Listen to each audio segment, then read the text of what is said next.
Hai, Assalamualaikum dan salam sejahtera. Berjumpa lagi dalam situasi yang sama seperti tahun lepas, iaitu pengajaran dan pembelajaran di rumah PDPR bersama saya, Cikgu Muhammad Syafiq bin Muhammad Azmi Yohanadin dari Sekolah Kebangsaan Panjang Sari, Muar Johor. Baiklah murid-murid, hari ini kita akan fokus tentang karangan surat kiriman tidak rasmi.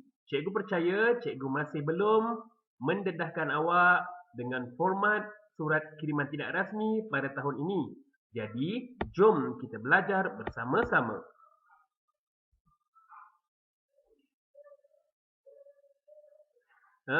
Jadi apakah yang dimasukkan dengan surat kiriman tidak rasmi murid-murid?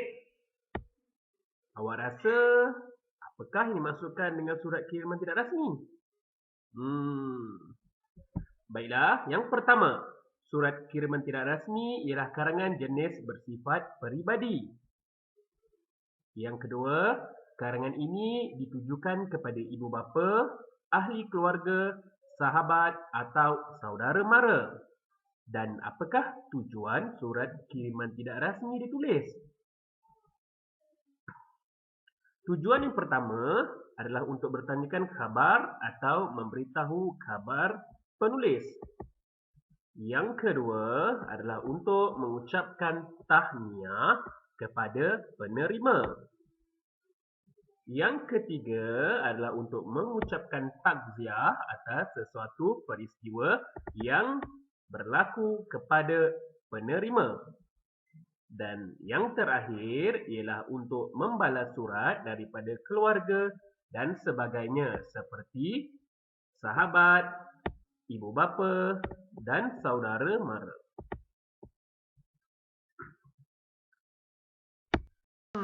Bagaimanakah cara untuk menghasilkan sebuah karangan surat kiriman tidak rasmi yang baik, murid-murid? Mari kita berfikir bersama-sama. Baiklah, surat kiriman tidak rasmi yang baik. Surat yang dihasilkan hendaklah menggunakan ayat dan bahasa yang tepat bagi memastikan pembaca memahami dengan jelas kandungan yang hendak disampaikan oleh penulis, iaitu awak. Seterusnya, penggunaan kiasan atau peribahasa amat digalakkan agar surat yang dihasilkan dapat menarik minat pembaca. Dan pemilihan dan penggunaan kata ganti diri penerima juga mestilah tepat bersesuaian dengan situasi penerima. Cikgu lampirkan contoh penggunaan kata ganti diri berdasarkan penerima.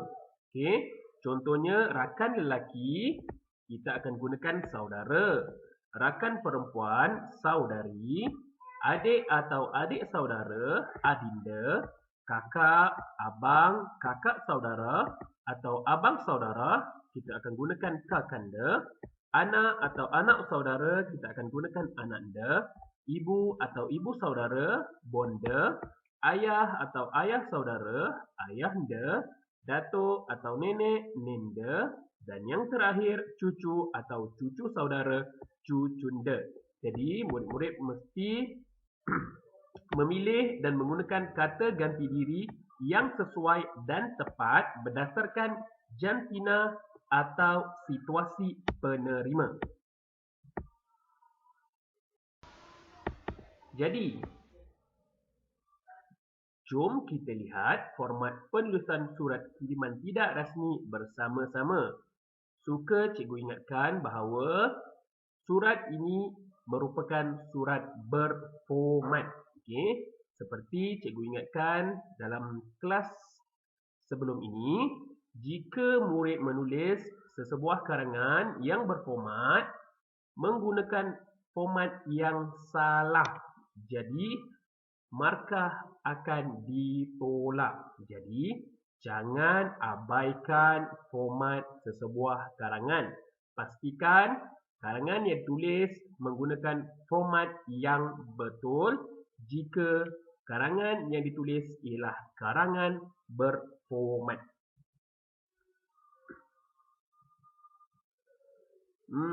Bagaimanakah format surat ini? Jadi, inilah formatnya. Murid-murid juga boleh menyemak format yang sama dalam buku teks Bahasa Melayu tahun 6, muka surat 61. Ingat, kita mesti berpandukan buku teks untuk sesuatu format karangan. Jadi, format surat kiriman tidak rasmi mestilah dimulakan dengan nama dan alamat pengirim di atas sebelah kanan sekali, diikuti oleh tarikh, kata menghadap, ke hadapan sahabatku yang diingati, ke hadapan ibunda, ke hadapan ayanda berdasarkan kata ganti diri penerima yang betul. Okey. Diikuti oleh kata ganti diri penerima berdasarkan contoh yang cikgu lampirkan sebentar tadi. Okey. Diikuti oleh tujuan surat dan diikuti oleh isi kandungan menceritakan apa tujuan surat awak ditulis. Okey. Diikuti oleh penutup. Okey. Sebagai penutup kepada surat awak. Sebagai contoh, setakat ini sajalah surat saya buat kali ini untuk saudara. Saya berharap saudara dapat membalas surat saya untuk menceritakan pengalaman saudara bercuti di Tanah Tinggi Cameron. Contoh, okey. Diikuti oleh sekian terima kasih. Pengakuan pengirim, sahabatmu, okey. Sahabatmu, okey, dan diakhiri dengan tanda tangan. Okey. Tanda tangan. Cikgu, macam mana nak buat tanda tangan? Tak apa. Tanda je macam mana pun asalkan mesti mengandungi tanda tangan sebab itu ialah format. Okey. Ingat, awak boleh rujuk semula buku teks Bahasa Melayu tahun 6, muka surat 61 mengenai format yang betul dan tepat. Jadi, cikgu berharap penerangan yang serba ringkas ini dapat memberikan gambaran kepada awak untuk membina surat kiriman tidak rasmi yang betul dan tepat. Jadi, cikgu tinggalkan awak dengan tugasan yang perlu diselesaikan. Apakah tugasan tersebut? Seronok kan? Tugasannya ialah pada cuti penggal yang lalu, kamu berpeluang melawat tempat yang menarik. Tulis sepucuk surat kepada rakan untuk menceritakan pengalaman percutian kamu. Panjangnya karangan kamu hendaklah antara 80 hingga 120 kata perkataan. Murid-murid, tugasan ini hendaklah diselesaikan dalam buku penulisan bahagian C. Okey, ingat, awak boleh rujuk semula video yang cikgu tinggalkan ni atau buku teks tahun 6, muka surat 61. Sebarang masalah, sebarang pertanyaan boleh WhatsApp cikgu secara personal.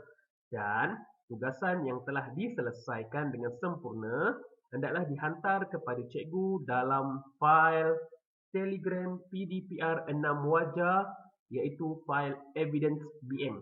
Okey, cikgu ulang, hantar evidence yang telah lengkap ke dalam fail evidence BM PDPR 6 wajah.